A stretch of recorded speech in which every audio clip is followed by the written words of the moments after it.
And Dr. Jae Williams is honored with the Dean's Medal for Outstanding Doctoral Work for his dissertation, America's Empathy Deficit, Our Bloody Heirloom in the Invisible Backpack. He describes the goal of this research this way: to examine the on-campus experience of Black male visual and performing arts students at a university and predominantly white institution in the Northeast, particularly how those experiences shaped their careers as storytellers in mainstream media.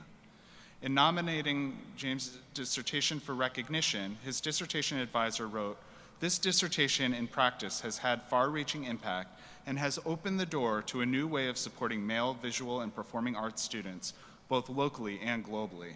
Moreover, this work is exemplary of Jae's approach to action research and deep commitment to systemic change for the greater good." Please join me in congratulating Dr. Jae Williams on winning the Dean's Medal.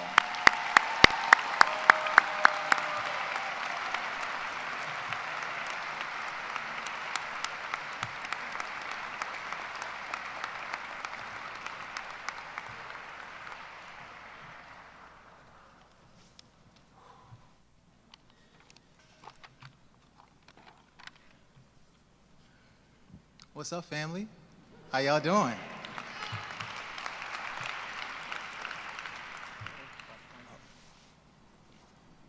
I'm a bit nervous, so it's much easier to talk to family than a room full of strangers, so I hope y'all don't mind. All right. First, I'd like to thank my Creator and my ancestors on whose shoulders I stand. We did it.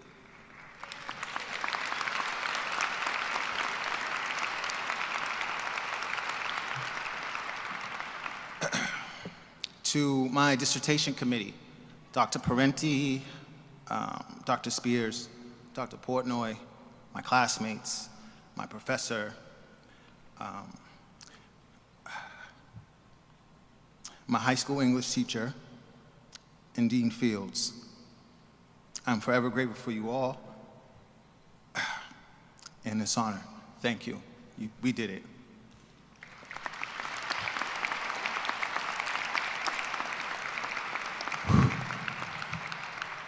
I'm gonna get through this, y'all. I'm gonna get through it. All right. I want to begin by sharing a little secret.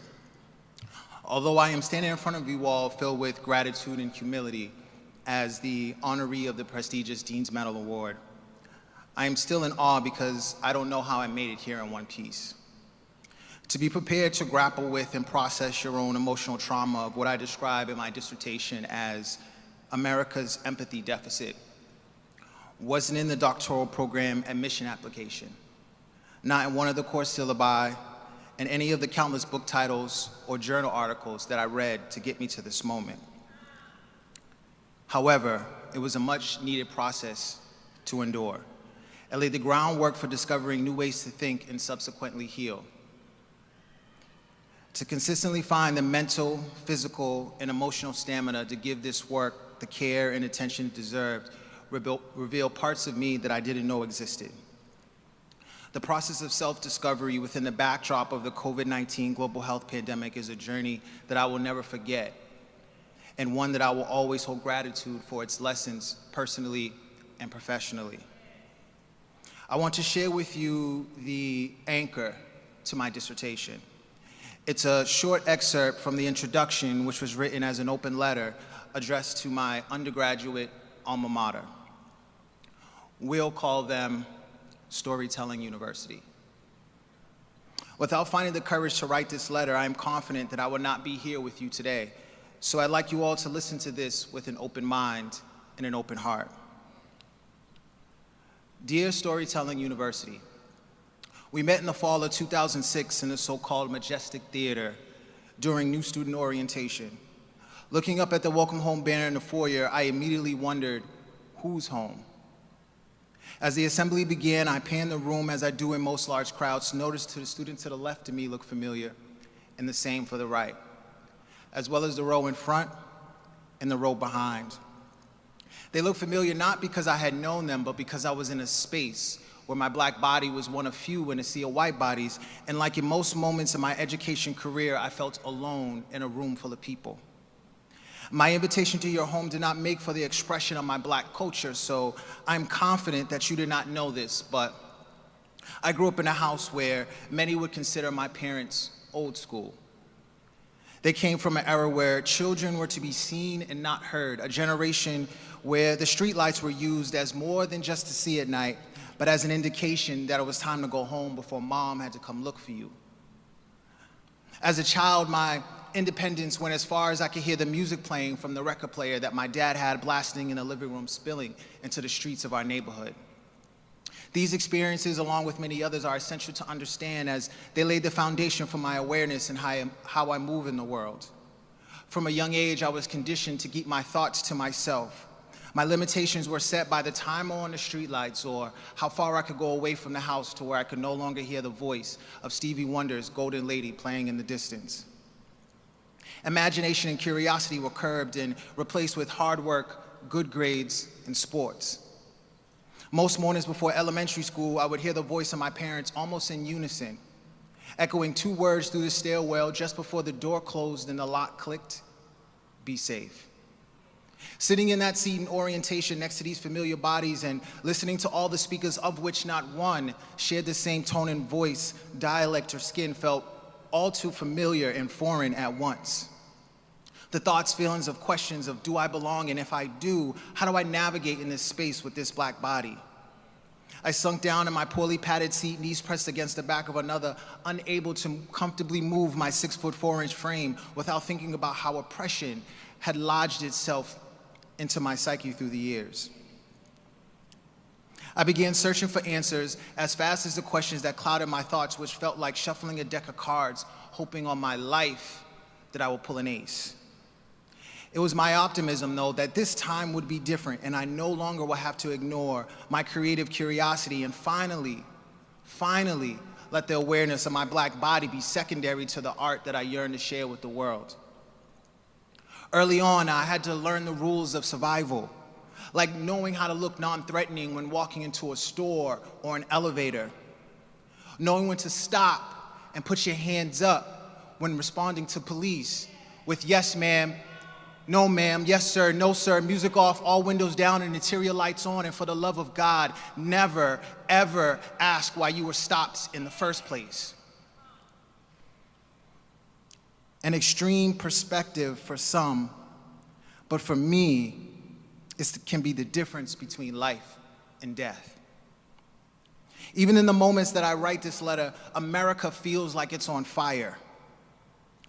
With 400 years of smoke so thick that we cannot breathe, like a chokehold or a knee pressed against the back of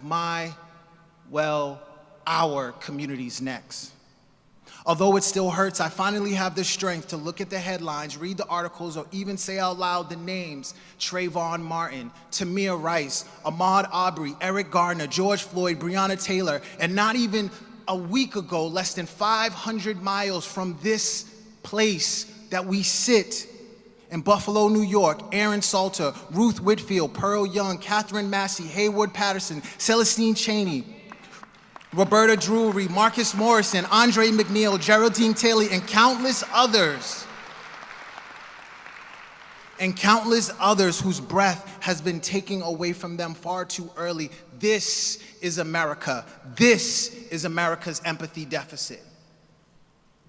Looking back at my time as an undergraduate student, coupled with raising my own beautiful black children, creates a sense of urgency to remain focused on what I am fighting for: a world that suffocates racism, extinguishes white supremacy, and breathes air into the lungs of liberation.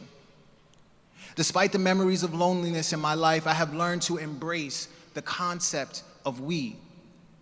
From film sets to advertising campaigns, from boardroom brainstorming sessions to group projects with classmates, the we helped me get here. I challenge you all to put this notion of I on the shelf for a moment. Yes, you walked across this stage as an individual. When you were deep in your research, you read those books in academic journals. You wrote those 30-page papers. You committed to those seemingly impossible deadlines. And yes, it was you that sat in the dissertation defense, nervous, grappling with doubt and excitement, waiting to hear the words, "Congratulations, doctor. Welcome to the academy." I hope I didn't trigger y'all. But the reality of all that individual work is that most of what we learned has been from a collective of scholars, practitioners, and thought partners outside ourselves. So I would argue that we are all here today because of many. Throughout my journey, I was fortunate to have literary heroes who I've never met personally, though I hope to one day, but have affectionately deemed family in my mind.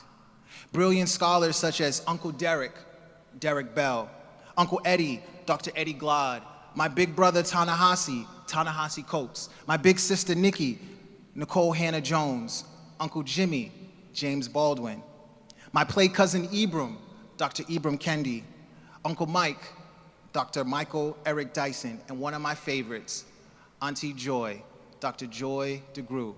Hey, Auntie. It was them, along with my incredible tribe, that loved me beyond words, and so many others, that have helped me to unpack the truth about this country and my responsibility as a leader in this work. I thank you. We did it.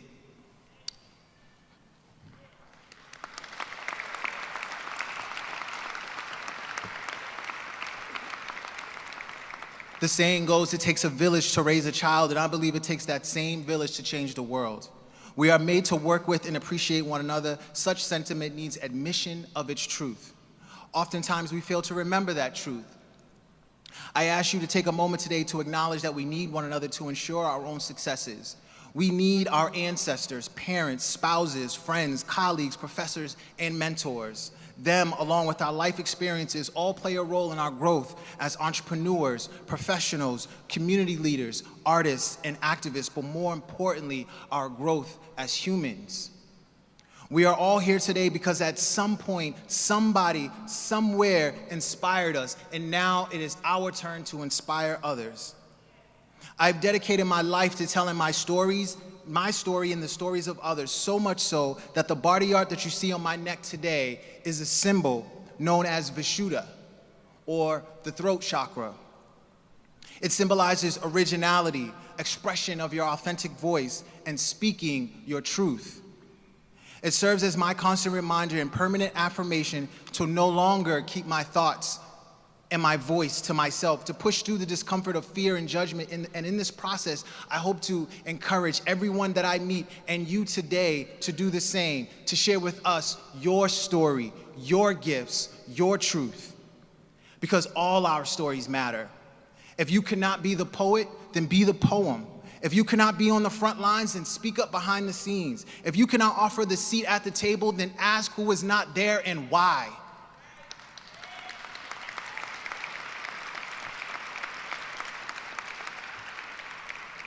If you cannot understand those who share their stories of pain and suffering, that's okay. Just believe them. Because you know what it feels like to be in pain, and you would never, ever want to suffer. My Auntie Joy told me that, quote, storytelling is an essential part of our education as it strengthens us, helps us build resilience, and puts things in proper perspective, end quote. Uncle Jimmy once said that not everything that is faced can be changed, but nothing can be changed until it is faced, end quote. So let us no longer be the United States of amnesia. Uncle Eddie said that, quote, we must examine the stories we tell each other and ourselves because our stories carry moral weight, end quote. We must face our truths, even our ugly truths, about ourselves and this country. If this world is to become a better place, even for those that don't look, sound, or think like me or you, it is not I that can fix it. In fact, it is not you that can fix it. It is us. We must be the change that we want to see. We must put in the work every single day, even when it's hard, especially when it's hard. Y'all didn't get that. We must put in the work every single day, even when it's hard, especially when it's hard.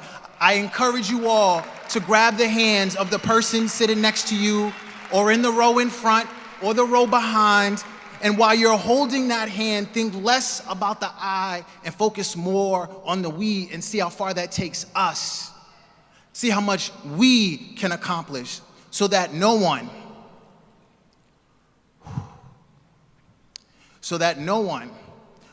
regardless of race, identity, or ability, ever again has to feel alone in a room full of people.